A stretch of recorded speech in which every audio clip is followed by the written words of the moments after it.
Hoje nosso tema é audiência de instrução e julgamento, bastidores e boas práticas. Meu nome é Camille, sou estudante de Direito do 5º período. Meu nome é Lidiane e eu sou estudante de Direito do 5º período também. E eu sou a Rayane e hoje nós trouxemos um ilustre magistrado, Marcos Antônio Ribeiro de Moura Brito. Seja muito bem-vindo, doutor, ao nosso podcast. Muito obrigado, boa tarde para vocês. Prazer é todo meu, fico muito feliz de ter sido escolhido aqui para essa atividade. Nós que agradecemos, doutor. Nós agradecemos. Então, o doutor Marcos já tem mais de 20 anos de magistratura, o senhor se formou pela Federal do Rio de Janeiro, né? Isso. E, doutor Marcos, como o senhor começou na magistratura? Bom, eu antes de ser juiz fui advogado durante 10 anos e chegou uma determinada época eu já não estava me sentindo mais confortável sendo advogado, não por não gostar da profissão, a profissão é ótima, mas estava com uma necessidade maior de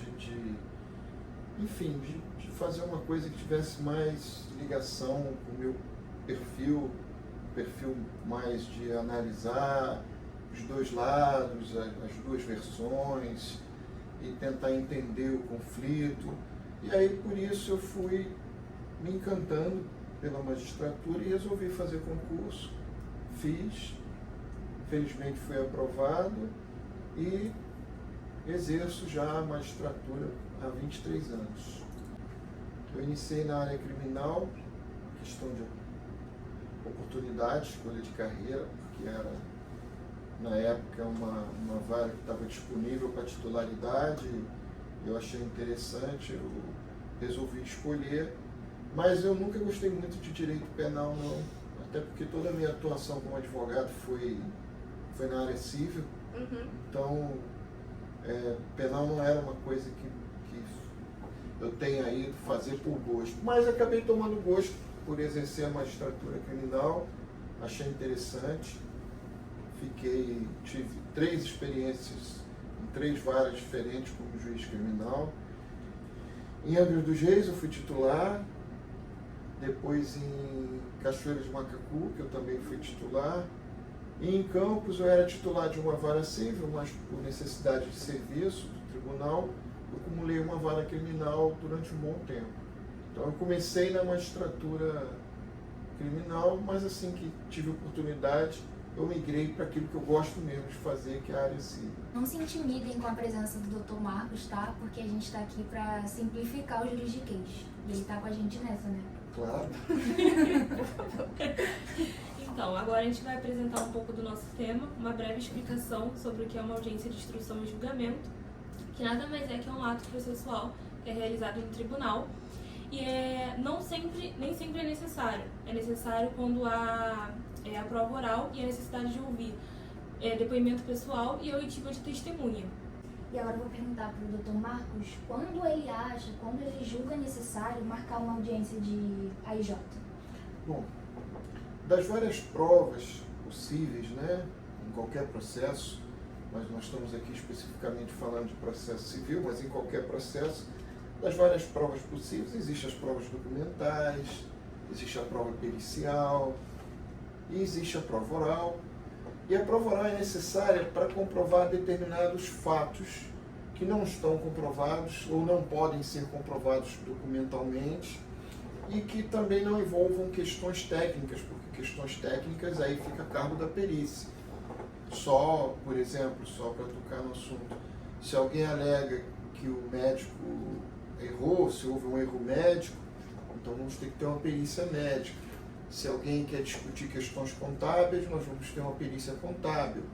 Mas há determinados fatos que só se pode apurar por testemunhas, porque eles não receberam nenhum tipo de registro. E esses fatos é que dão ensejo à prova oral. Vou dar um exemplo para ficar mais simples. Um acidente de trânsito. Alguém diz, olha, eu fui colidido por outro veículo, o outro veículo é que atravessou o sinal vermelho e não eu. Aí eu digo que não, eu estava no sinal verde, quem atravessou o sinal vermelho foi ele. Não tem outro jeito. a menos que por acaso alguma câmera de segurança tenha filmado o acidente, e aí é uma forma de registro, não tem outro jeito de descobrir quem tem a razão que não seja mediante testemunhas que participaram ali do evento. Ou então uma briga, por exemplo, num bar, alguém diz que não, eu fui agredido sem motivo, aí o outro, não, quem começou a briga foi ele, vamos precisar ouvir testemunhas. Enfim, toda vez que alguma coisa que não pôde ou não há como se registrar ocorra, é necessária a prova oral. A prova oral consiste basicamente na oitiva da parte, né? Às vezes a parte contrária que eu ouvi, então vamos dizer, o réu que eu ouvi a autora, o autor que ouviu o réu, basicamente para tentar, através do depoimento, que o réu ou o autor admita alguma coisa que seja interessante da parte contrária, ou que o autor, o réu, explique alguma coisa que não ficou muito clara e ele quer que explique para o juiz. E existe a prova testemunhal, né? Pessoas que não são as partes, não são o autor nem o réu, mas pessoas que presenciaram determinados fatos e que vêm a juízo falar sobre eles, tratar desses fatos. E há também, às vezes, em audiência, a oitiva do perito. O perito normalmente não se ouve em audiência, ele se manifesta pelo laudo pericial.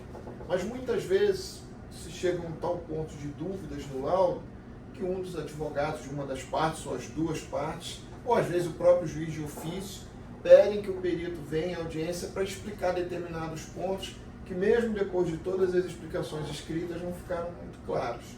E aí, isso é muito raro de acontecer, mas acontece.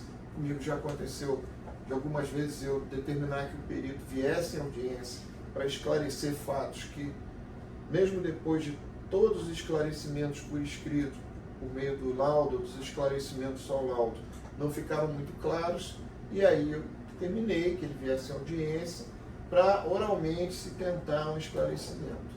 Então a prova oral é para isso, basicamente para se tratar de fatos que não tem outro modo de registro. Eventualmente, quando é o depoimento pessoal das partes, uma parte tenta a admissão de outra de determinados fatos, ou a explicação de determinados fatos, e quando a eventualidade de se ouvir o perito, ele vem aqui e presta os esclarecimentos. Mas o mais comum é o depoimento, são o depoimento pessoal e a oitiva de testemunhas. E qual o princípio que se concretiza na audiência de instrução de julgamento? O princípio da oralidade.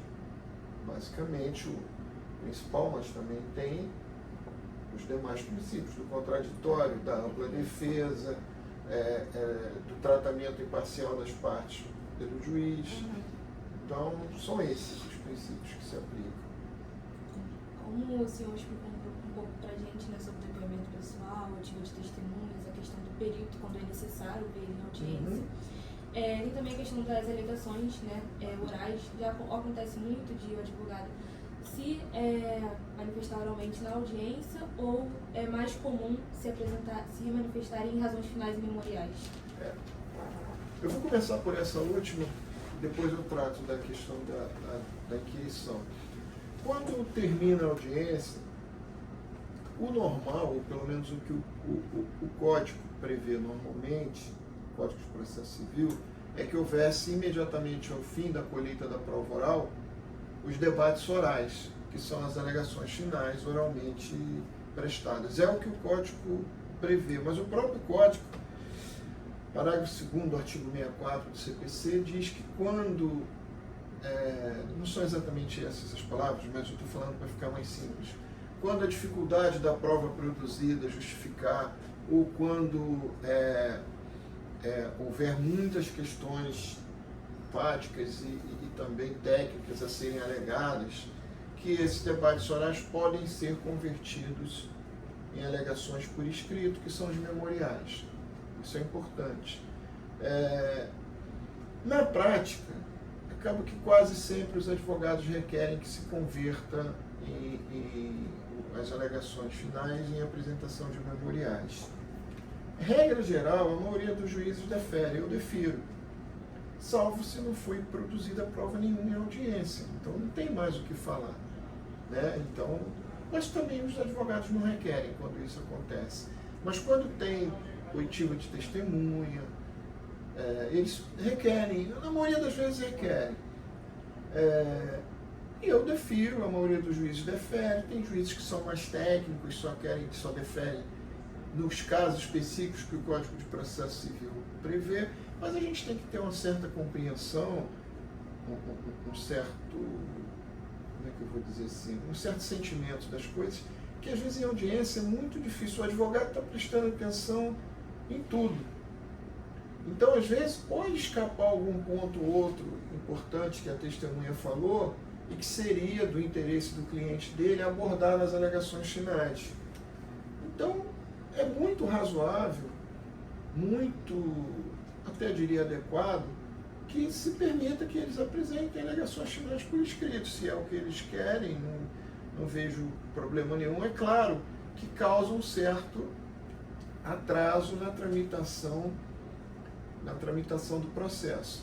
Porque quando as alegações finais são feitas em audiência, o processo volta imediatamente para o juiz sentenciar. Quando elas são convertidas em apresentação de memoriais, isso não ocorre.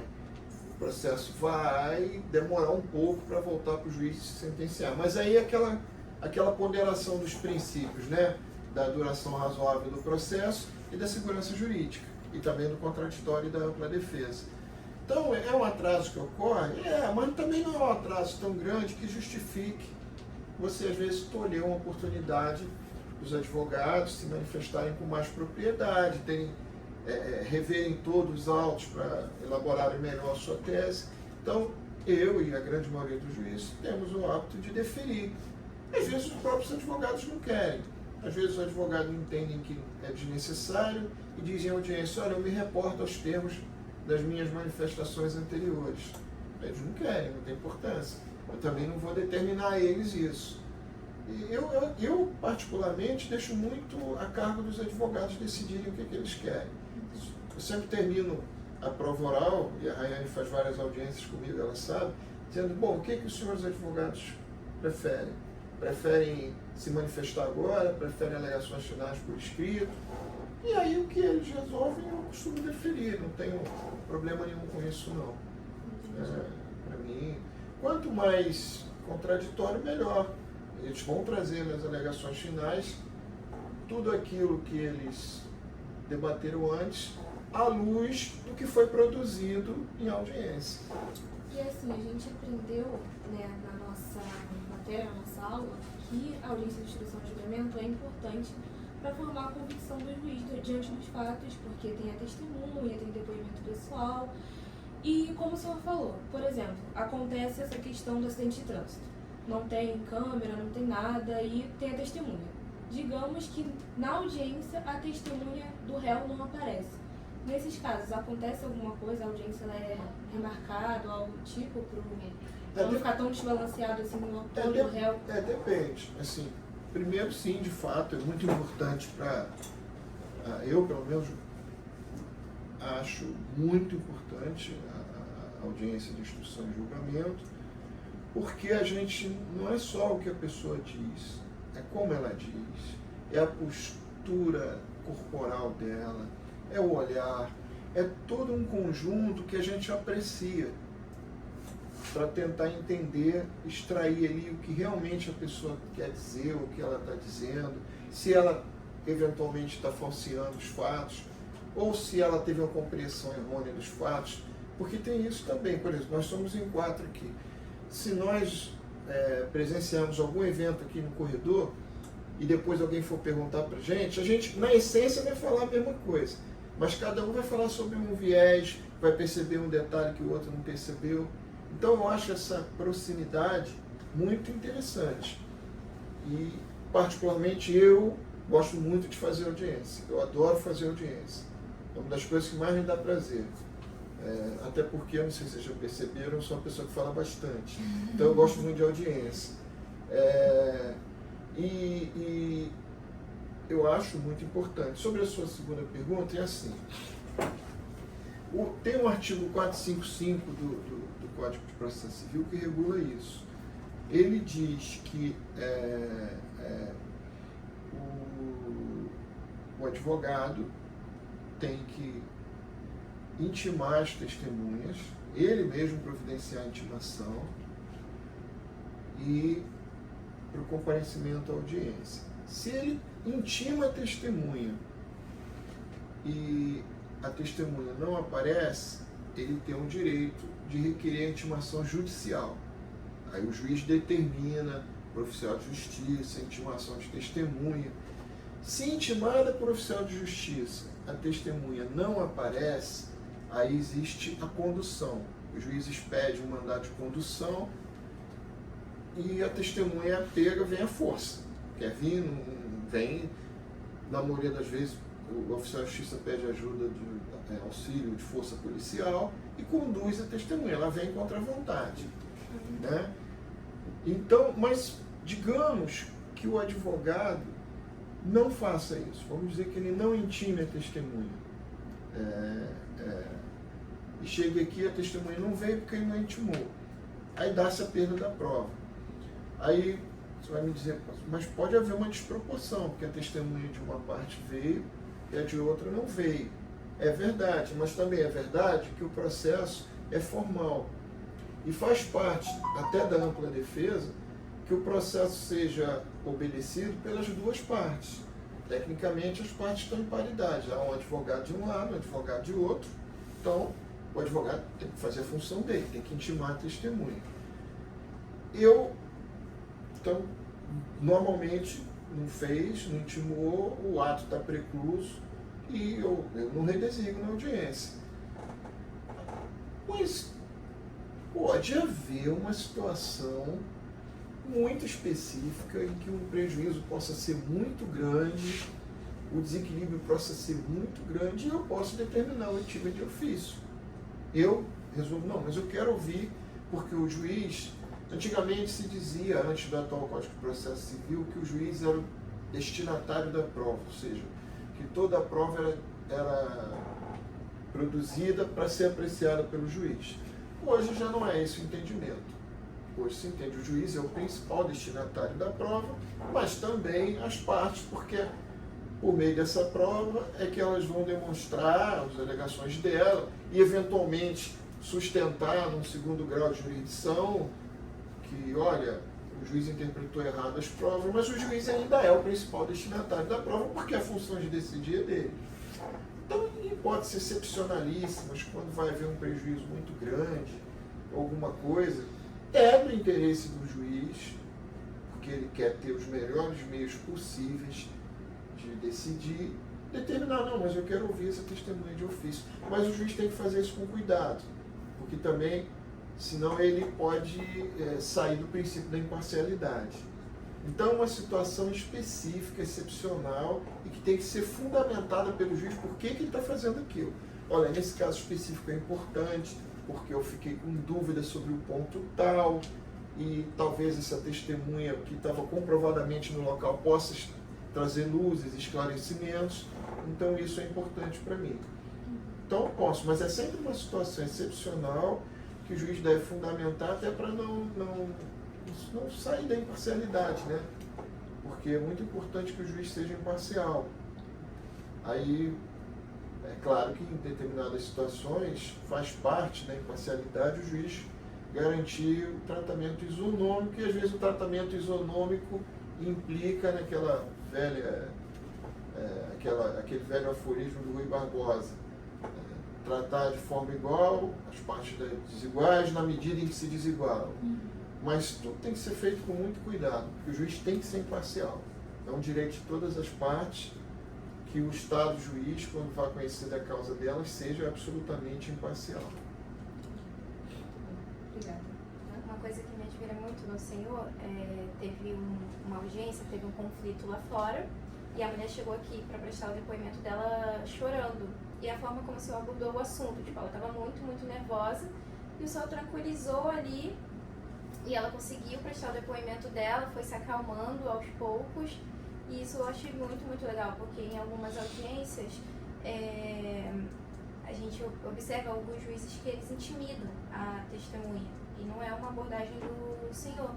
Não. Aqui, antes de mais nada, é um ato entre pessoas civilizadas, né? Então, a audiência é o quê? É uma reunião com o objetivo de produção de prova. Basicamente é isso, mas é uma reunião que se dá entre pessoas civilizadas. Não há motivo nenhum para que o juiz seja agressivo, que o juiz seja intimidador. O juiz também tem que coibir que advogados intimidem as outras partes. Isso que tem que ser resolvido com a maior civilidade possível. E eu gosto de deixar as pessoas que vêm depor aqui muito à vontade. Eu converso com elas, eu faço tudo para acalmá-las, deixá-las à vontade. Não apresso ninguém, que é uma coisa que eu detesto que se faça, apressar uma pessoa, porque cada pessoa tem seu tempo, cada pessoa tem sua maneira de construir a narrativa para depois passar a oralidade.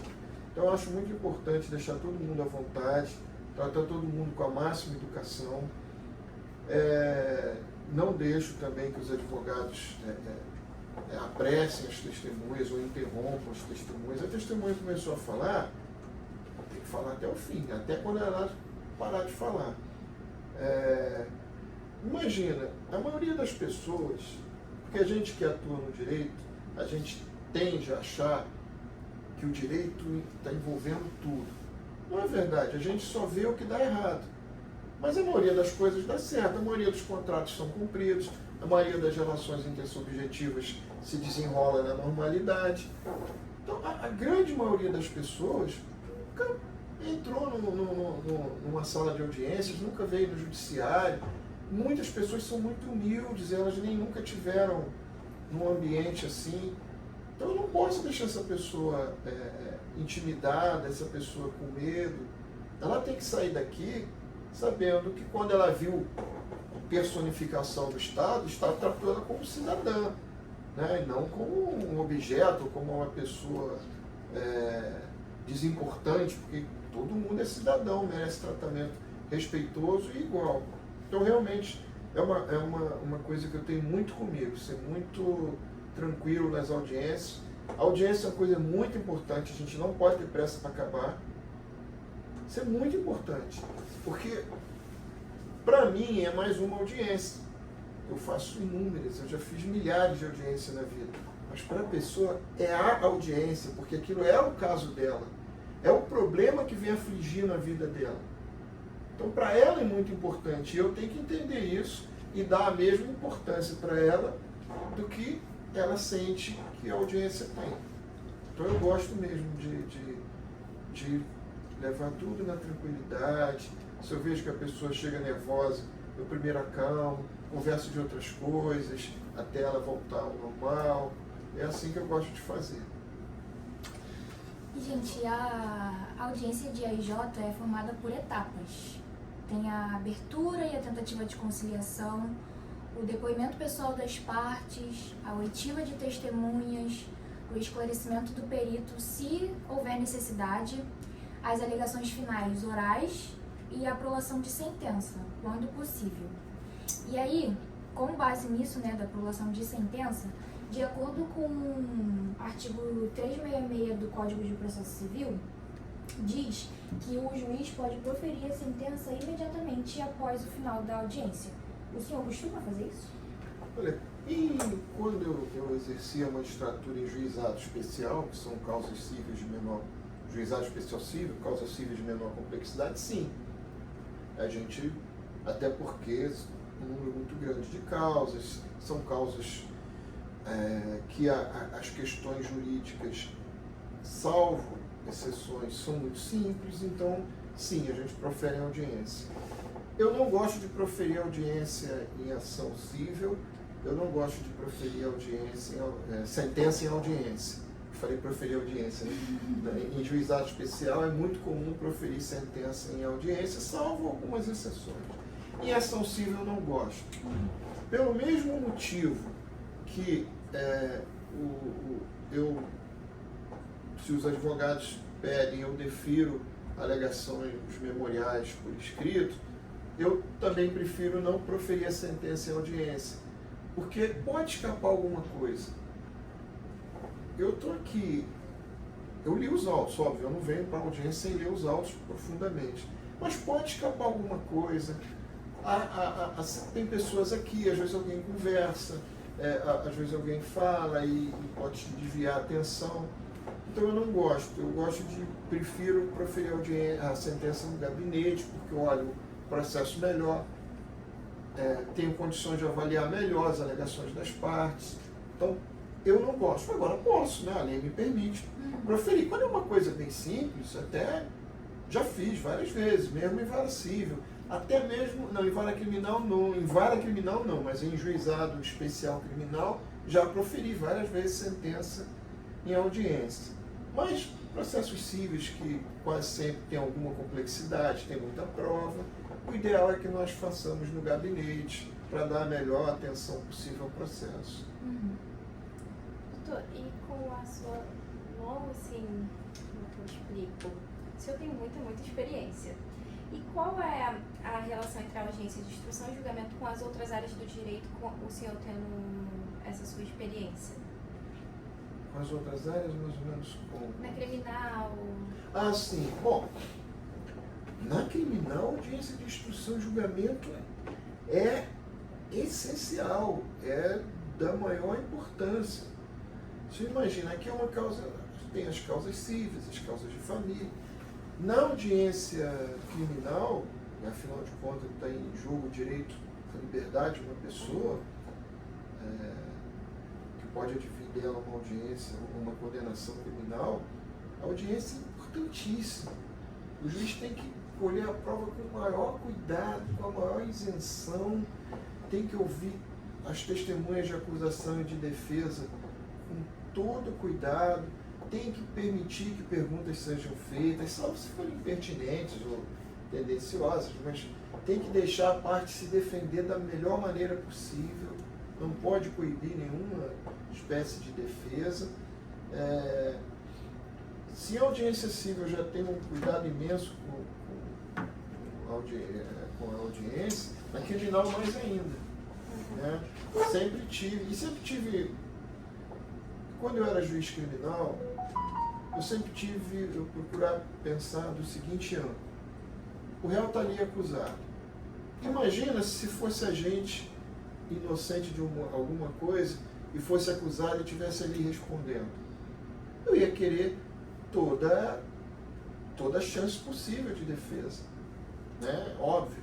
A gente não tem que pensar a partir do pressuposto. Claro, a criminalidade aqui no Brasil é uma coisa impressionante, mas a gente não pode partir do pressuposto que o réu está sentado ali é culpado. A gente tem que partir do pressuposto que ele é inocente. Então tem que dar a eles toda a importância, toda a oportunidade de se manifestar e de ampla defesa. Aí sim, dê a oportunidade contraditória e amplíssima defesa. Na hora de sentenciar, se eu ficar convencido da culpabilidade dele, eu vou ser rigoroso na aplicação da pena. Rigoroso, não abusivo. Rigoroso no sentido de aplicar a lei, tudo, vai ser condenado. Mas na hora da instrução, eu tenho que dar todos os meios de defesa possível para eles.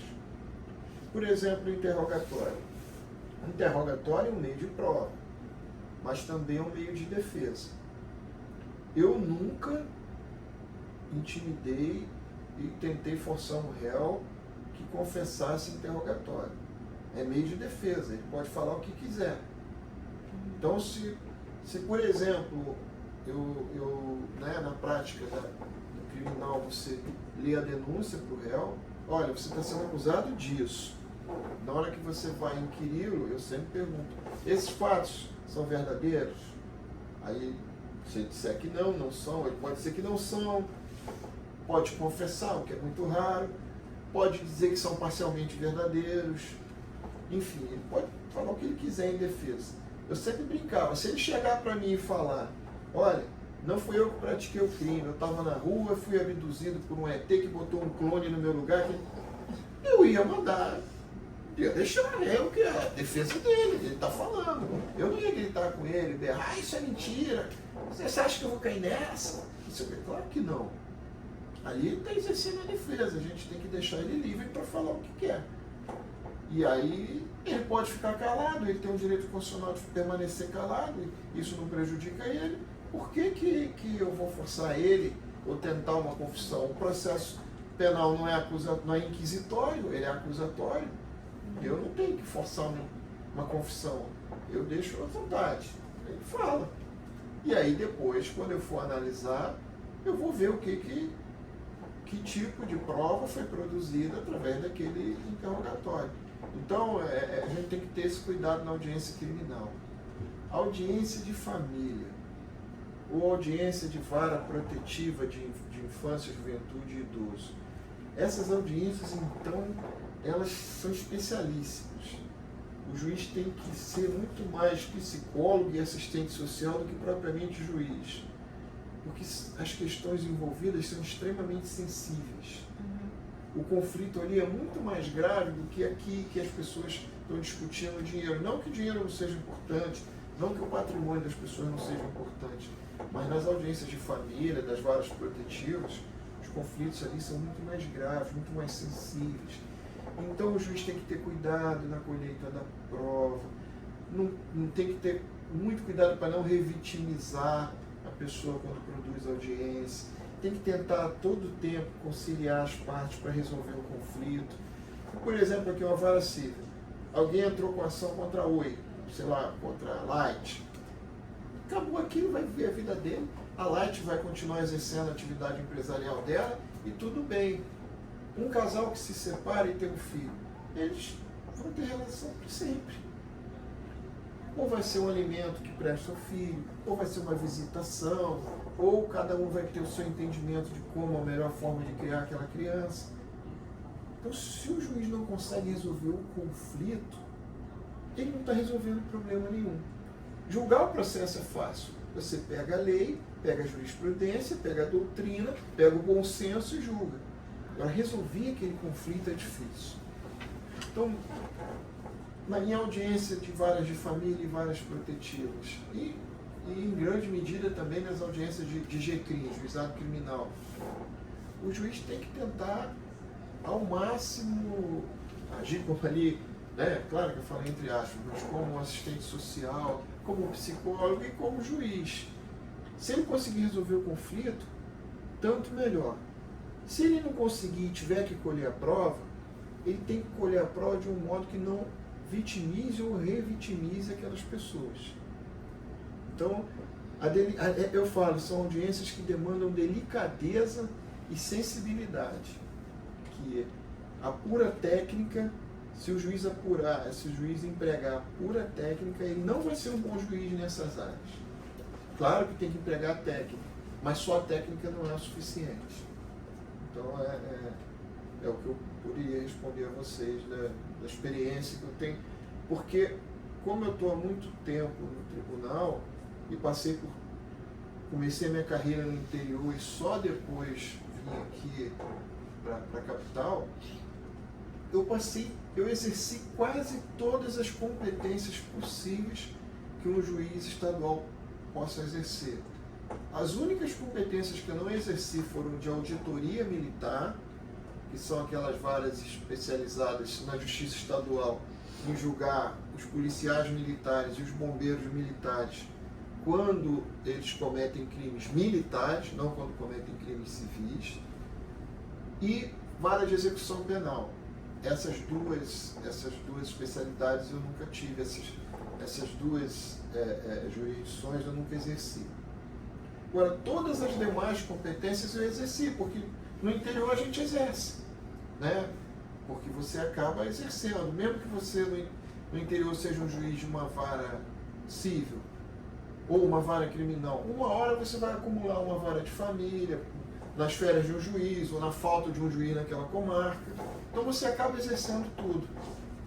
E por isso eu sempre achei e continuo achando que era muito importante um juiz começar no interior, para ele ter a noção geral do que é o Poder Judiciário, para depois vir para a capital, que é onde a gente acaba se especializando.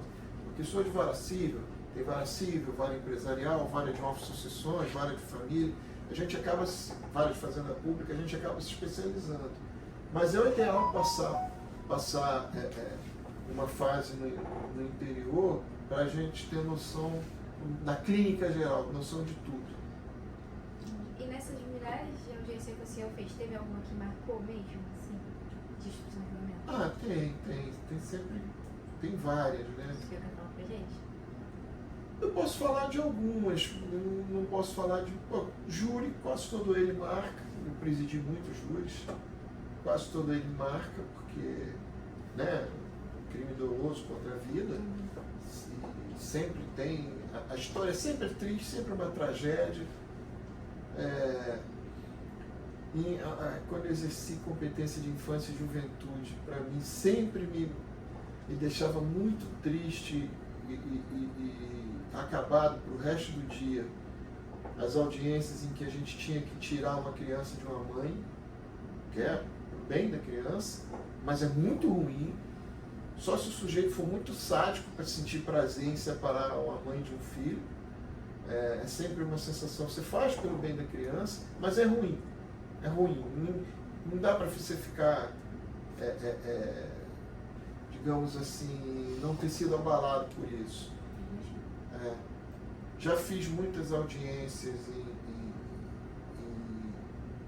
fiz uma em que eu consegui conciliar dois irmãos que até tinham atentado contra a vida do outro, mas conseguiam fazer com que eles chegassem num bom termo.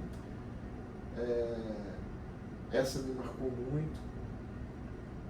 Audiências de idosos, todas eram muito sobrecarregadas, no sentido de tristes, porque quando a gente vai fazer audiência na competência de idoso, e eu exerci bastante tempo, é sempre de um idoso que está em situação de vulnerabilidade. Então é sempre triste. A gente, quando eu estava na vara aqui, hoje tem uma vara do idoso, tem aquela porta ali em frente aqui. A gente passou em frente e eu não sabia. Inaugurou bem recentemente, em janeiro desse ano agora. Não tinha, a competência do idoso era das varas de infância, juventude e idoso, como ainda é no interior. Essa vara do idoso é só aqui na capital. E eu fiquei bastante tempo na vara de infância, juventude e idoso aqui da capital, e eu acabava respondendo pela competência do idoso. Então, tinha muitos idosos que não tinham certidão de nascimento, ou se tinha, já tinha perdido, estavam abandonados em asilos pela família. E a gente não tinha como pegar esse monte de pessoas idosas e trazer para a sede do juízo. Então nós íamos nos asilos, né? E fazíamos as audiências lá.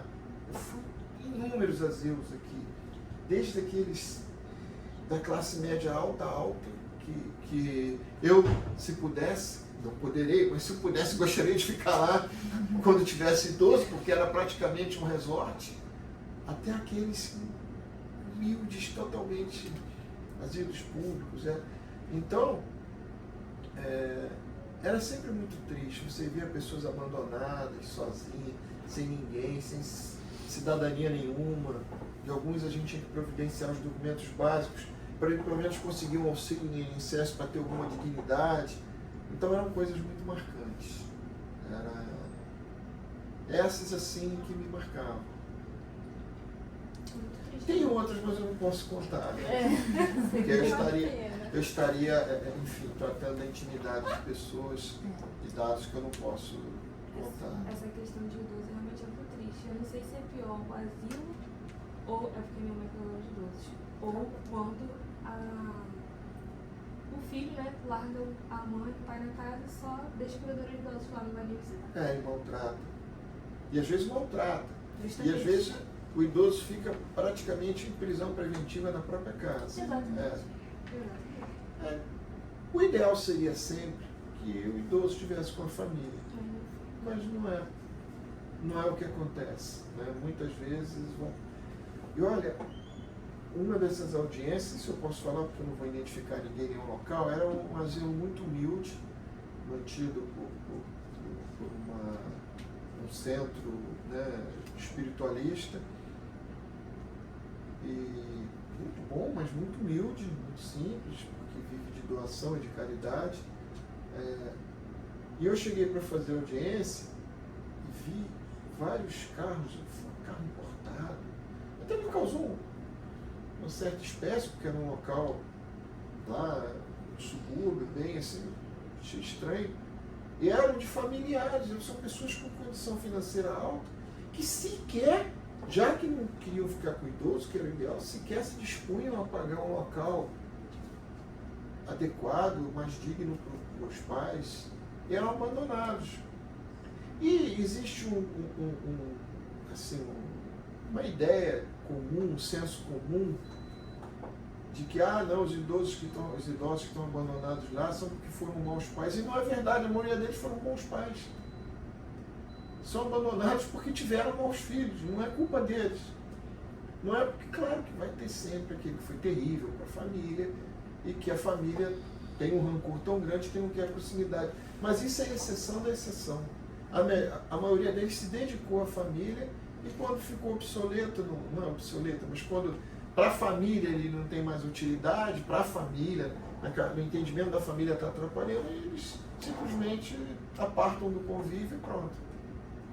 Acontece muito. Gente, um exemplo de boas práticas numa audiência de instrução e julgamento são, que a gente acabou aprendendo em sala de aula, né, com o nosso professor também, são os advogados virem preparados, juntamente das partes e das testemunhas, eticamente, né, preparados eticamente. Os advogados prepararem tanto o autor, o réu e as testemunhas eticamente, para que não mintam ou omitem, enfim.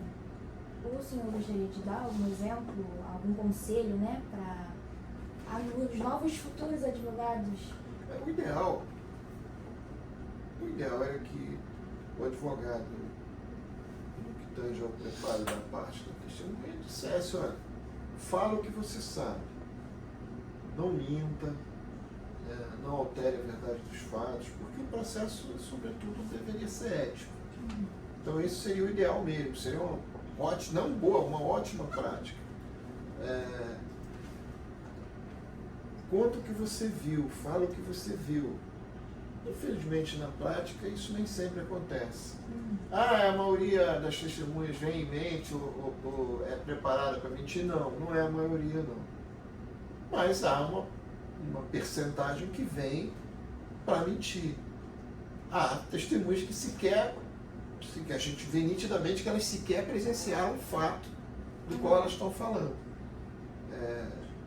Eu já colhi depoimento de testemunha, até sobre acidente de trânsito, que eu conhecia muito bem o local e sabia que ela estava mentindo por conhecer o local. Né? Então, o ideal seria esse. O que eu aconselharia os alunos? Olha, óbvio que você vai preparar o seu cliente para falar para o juiz, mas você vai preparar ele para falar os fatos, a narrativa dele, de acordo com o que ele acha que seria o certo. Para dizer para mentir realmente é antiético, não é o que se espera de um processo que deveria ser ético. A mesma coisa com as testemunhas. Falar com a testemunha para mentir, preparar a testemunha, ou trazer uma testemunha que nem sequer presenciou os fatos, isso não é legal, não é bom. O advogado tem que conversar com a testemunha, até para ele saber o que a testemunha vai dizer, até para ele, porque às vezes, por exemplo, o cliente fala, olha, fulano e fulano sabem do fato. Aí o advogado, quando vai conversar com a testemunha, percebe que a testemunha não sabe nada, que ela é confusa, que pode até atrapalhar o cliente dela. Então ele não ouve, né? Mas, óbvio, o advogado tem que conversar com a testemunha, tem que entrar na audiência sabendo o que a testemunha vai dizer, senão ele não está fazendo o trabalho dele de forma adequada. Ele não pode chegar aqui e se surpreender com o que a testemunha vai dizer. Mas uma coisa é ele saber o que a testemunha vai dizer, outra coisa é ele treinar ou condicionar a testemunha para dizer o que ele acha que seria o adequado. Tem essa diferença, e essa diferença é relevante. E os erros comuns? Posso dizer, eu posso falar sobre isso com a experiência que eu tenho de advogado que fui e de juiz que sou. Eu fui advogado há 10 anos, advogado militante, fiz muitas e muitas e muitas audiências como advogado. Foram 10 anos de muitas audiências. Eu não tenho conta de quantas audiências eu fiz como advogado, mas com certeza, para mais de 2, 3 mil audiências, com certeza.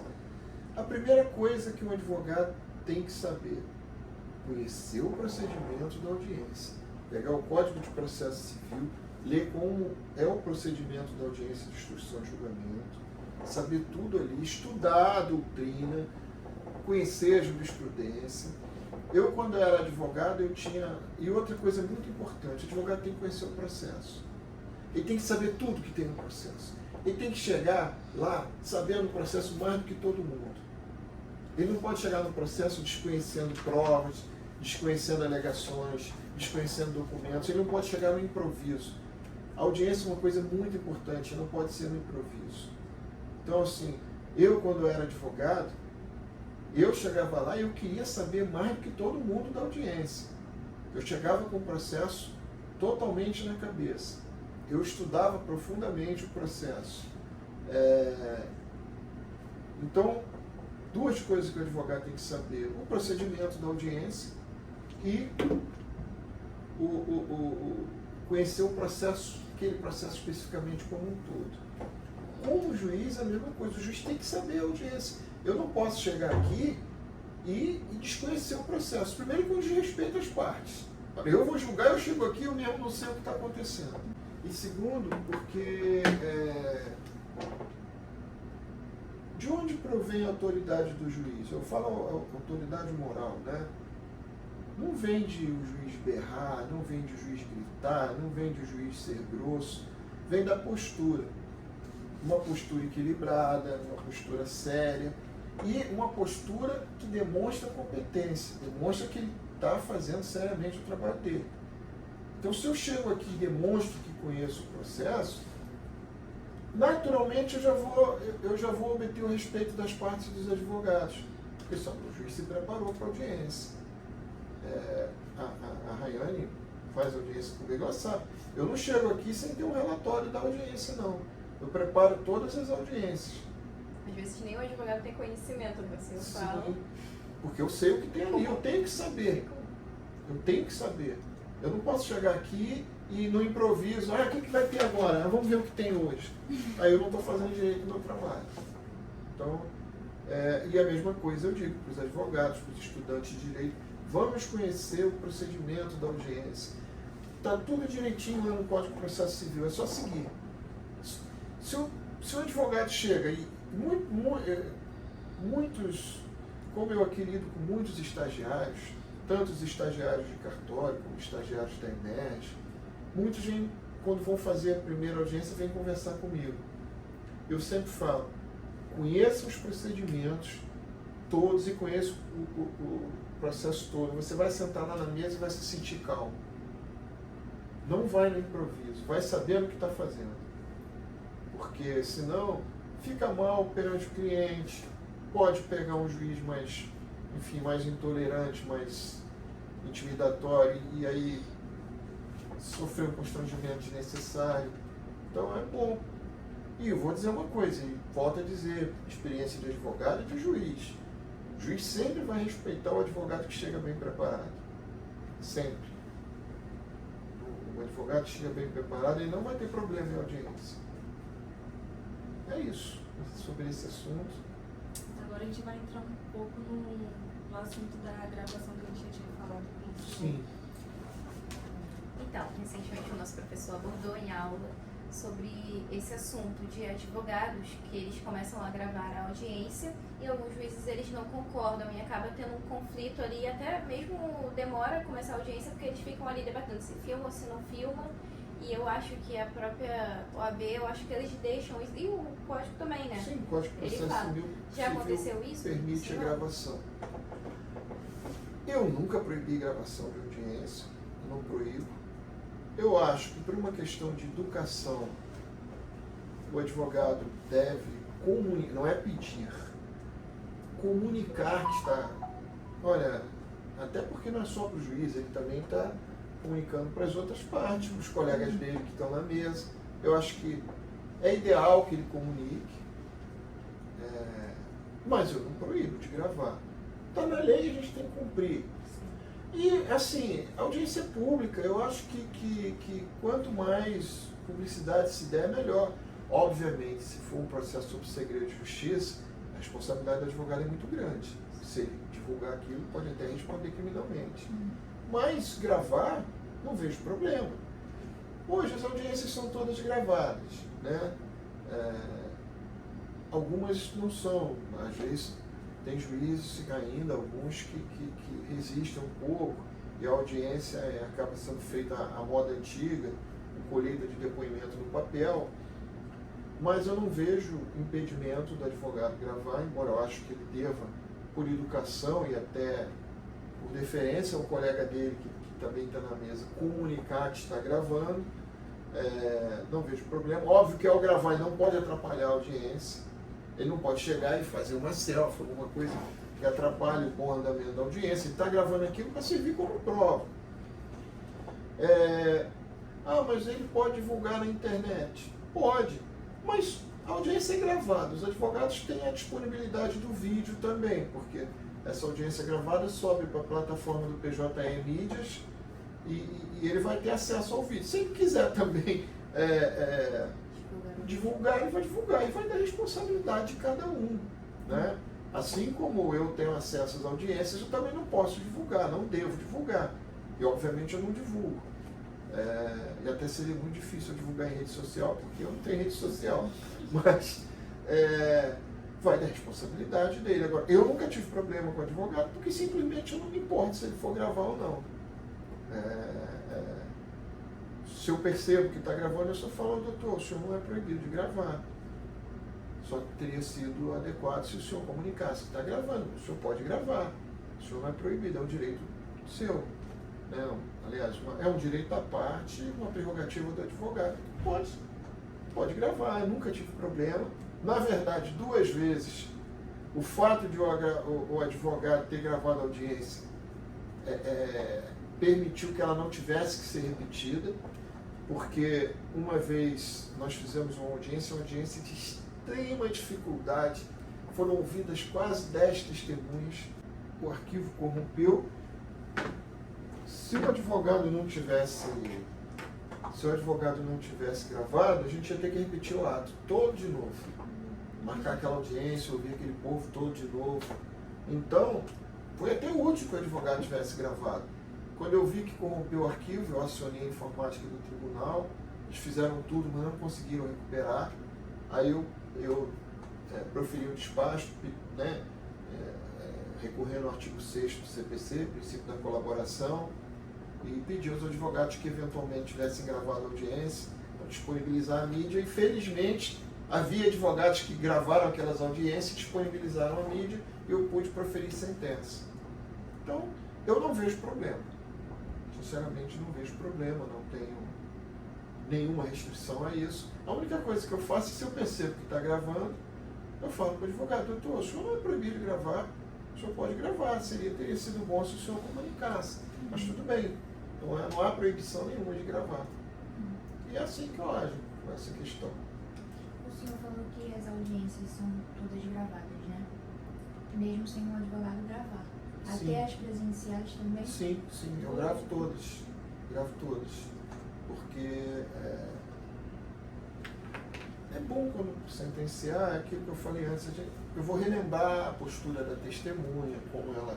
E até, às vezes, o processo sobe no tribunal, o desembargador, relator, quer ver muitas vezes eles solicitam a gravação, ele quer ver a gravação também, quer ver se o juiz, se a impressão que o juiz teve é a mesma que ele vai ter da gravação. E a audiência criminal não se fala, né? Tem que ouvir o depoimento das testemunhas. Então, é importante. Eu gravo tudo presencialmente. Eu não faço audiência só presencial, Aí eu estou falando do posicionamento meu. Todas as minhas audiências são híbridas. Todas elas eu estou aqui, eu faço as audiências sempre da minha sala de audiência e faculto às partes e aos advogados o comparecimento pessoal ou acesso remoto. Hoje em dia é muito raro vir alguém aqui, a maioria acessa remotamente,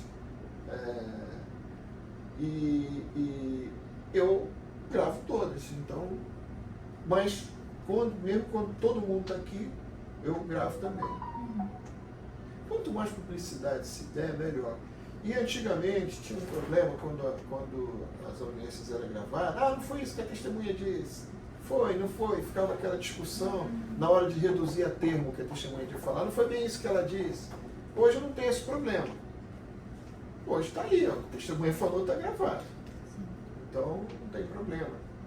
Fica tudo ali. Assim, já teve alguma audiência tão... Não, afinal, claro que é sempre às vezes... É porque assim, eu falo da minha experiência, eu nunca fui numa audiência. Eu acho que só a Rayane mesmo está tendo experiência aqui de fazer audiência sempre. A gente nunca foi, até porque eu queria muito ir, mas lá no Fórum do MEI é sempre à tarde eu tô no estágio. Aí é complicado. Mas a gente aprendeu que as audiências elas são sempre contínuas. E se caso tiver que ser encerrada naquele dia, agendada para outro dia, é feito numa pauta preferencial. Já aconteceu de alguma audiência não dá tempo de terminar no dia, vai para outro dia, ou vai para daqui a 2 semanas, uma semana? Olha, por duração não. Até porque eu tenho vocação de coruja e eu vou embora. Enquanto a audiência não acaba, eu não acabo também.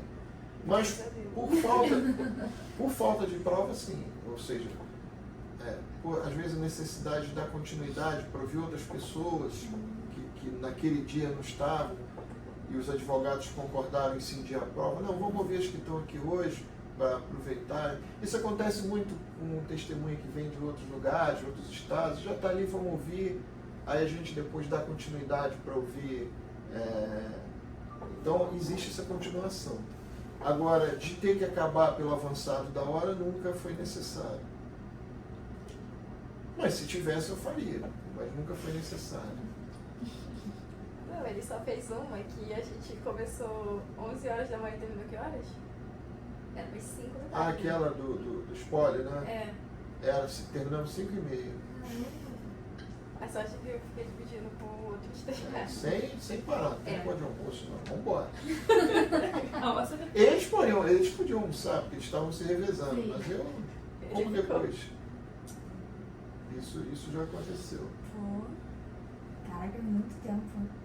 Mas eu já tinha desmaiado de fome. Eu fiz uma audiência uma vez, quando eu até estava na vara do idoso, que começou 10 da manhã, eu já sabia que ela ia ser longa, e acabou 11 da noite. Meu Deus. Isso, desculpa te perguntar, mas isso costuma muito acontecer em tribunal do júri. Sim, né? júri. Não tem tempo para acabar, né? Não, eu nem estou falando do júri. Que júri. O que acontece muito em júri, se tiver muita testemunha, é que ele dura vários dias, né? Que tem que colher aquelas testemunhas todas. Eu nunca fiz um júri que durasse tanto. Eu acho que o meu júri que durou mais deve ter durado entre 14 e 16 horas. Então eu fui direto. Mas tem júris que às vezes duram dias. E aí vai fazendo. Os juízes já sabem, eles conhecem os processos que eles estão conduzindo. Então quando o juiz sabe que aquele júri vai ser longo, ele já reserva vários dias seguidos. Uma semana, porque vai ter que ser contínuo, porque uma vez instalado o júri não pode suspender para marcar outro dia. Ele é contínuo. E aí dura, e às vezes a gente vê muito na imprensa, né? Júris que duram às vezes semana, mas comigo felizmente nunca aconteceu. Existe algum ponto das etapas que eu citei, né? Que tem a EJ, que é a oitiva de testemunha, a perícia, que costuma ser mais problemático? Olha, eu acho que o mais problemático, pelo menos para mim, é a fase de conciliação. Porque eu fico muito frustrado de não conseguir fazer com que as partes se conciliem. É muito difícil e a gente tem uma conduta, uma questão mais antropológica e sociológica do que propriamente jurídica. O brasileiro, em geral, tem uma postura muito avessa à composição. E os cursos de direito não focam nisso. Os cursos de direito, eles formam advogados para litigar. Não existe uma preocupação em também formar advogados com uma estratégia de administrar o processo, porque às vezes a conciliação é a melhor saída que a gente dê. Mas não é, a formação nossa é essa. para mim é sempre uma angústia, porque eu não consigo quase nunca fazer as partes se conciliarem. Agora, de problemas de ordem técnica, acho que mais tem inquirição de testemunha, onde costuma dar mais problema. Porque você tem que ter o controle, o juiz nem pode ser intrusivo demais, cerceando as prerrogativas do advogado, nem pode ser permissivo demais, deixando o advogado manipular ou intimidar a testemunha. E às vezes, encontrar esse equilíbrio, esse meio termo, nem sempre é fácil. E também, doutor, muitas pessoas elas criticam a formalidade excessiva de alguns juízes, como eles falam. O que eu acho que não é um caso aqui, mas o que o senhor acha sobre o famoso juridiquês? Eu acho que quando o juiz está só entre advogados, né, como o juiz faz uma audiência e está conversando só com advogados, ou a audiência não envolve pessoas que são leigas, eu acho que não tem problema, porque todo mundo fala a mesma língua. Agora, eu acho que quando o juiz se dirige a pessoas leigas, o autor, a testemunha, ele tem que simplificar aquilo. Porque a pessoa tem que entender o que aconteceu aqui. Ela tem que sair daqui entendendo o que aconteceu. Imagina ela chegar aqui e sair e não entender nada. Em juizados especiais, então, mais ainda. Porque o objetivo do juizado é essa proximidade do Poder Judiciário com a população. Mais ainda. Você tem que chegar e falar, olha, aqui, hoje, você agora vai depor, é a oportunidade do senhor, da senhora, da sua versão dos fatos. É a oportunidade que o senhor tem de falar diretamente com o juiz. Eu gosto sempre de começar os depoimentos dizendo, olha, vou pedir ao senhor que me diga, com as suas palavras, tanto quanto o senhor se lembra de tudo que aconteceu até chegar aqui. Eu gosto de... isso não quebra a formalidade do ato, mas simplifica o ato para quem é leigo. Claro que a audiência não pode ser uma bagunça, eu chegar aqui, contar piada, enfim, ser coisas que não são adequadas, mas sim, temos que simplificar, temos que deixar mais acessível o ato. Agora, quando só estou eu aqui, os advogados, por algum motivo, e falamos a mesma língua, não tem problema. Tem alguma coisa que o senhor gostaria de contar pra gente, falar alguma coisa assim? Sim, eu não sei, está muito cedo, vocês são do 5º período, Sim. mas eu não sei exatamente qual a expectativa de carreira de vocês, e é muito cedo mesmo, mas na verdade não é nenhuma pergunta, essa é mais uma observação. É verdade que a carreira jurídica, em certo ponto, está muito saturada. Tem muito advogado, tem muita gente que se forma em direito, é muito difícil. Mas tem uma coisa que é importante, para quem realmente se prepara, para quem realmente estuda, não é ser estudante profissional não, estuda profissionalmente, ou seja, não estuda para passar na prova, estuda para aprender, para entender aquilo, nunca vai faltar oportunidade, porque sempre vai ter lugar para quem está realmente preparado. Pode não ser um lugar que nós gostaríamos, porque tem outras coisas. Por exemplo, chegar num grande escritório, não depende só do seu conhecimento, depende de relações sociais, etc. Mas o seu lugar você vai achar, a sua posição você vai achar. Então o que eu gostaria de falar com vocês é estudem muito, preparem-se muito, porque ainda tem vaga para quem realmente se qualifica bem. Hoje em dia, no direito, pela saturação, não tem mais espaço para o mediano, para o mais ou menos. Para isso não tem. Mas para quem se qualifica muito, tem. E é isso. Aí, basicamente, a gente acabou, né? Só tem uma pergunta para encerrar, que a gente queria, se o senhor pudesse resumir a audiência de instrução e julgamento em uma frase, assim, que o senhor falaria. Eu já até falei isso, vou repetir. A audiência de instrução e julgamento é uma fase, um procedimento de colheita de prova importantíssimo. é uma coisa para ser levada muito a sério e é de uma importância sobremodo para qualquer tipo de processo. Então, uma frase, é para ser levada muito a sério. É o que eu diria para vocês. Basicamente foi isso, sabe? E é isso, gente. Encerrou o primeiro episódio do Juristrio. Falando Muito obrigada, doutor Marcos, Nada. por ter topado. Prazer foi É a A nossa gente sabe- primeira vez fazendo. Não, e a gente sabe também que o senhor tem um dia cheio, né? Muitas coisas pra fazer, se disponibilizou, tá participando com a gente aqui. Um dia como hoje, numa sexta-feira, e por tantas horas, já são 2 horas, eu acho, uma hora que a gente tá fazendo. Também Mas- pedir desculpa aos advogados lá fora se tiver algum esperando, doutor, pra ser Mas pedido. muito obrigada mesmo por topar fazer isso com a gente, Não, foi muito importante. Foi um prazer muito grande, gostei muito. E espero ter atendido as expectativas. Com Não, foi certeza. ótimo demais. É isso.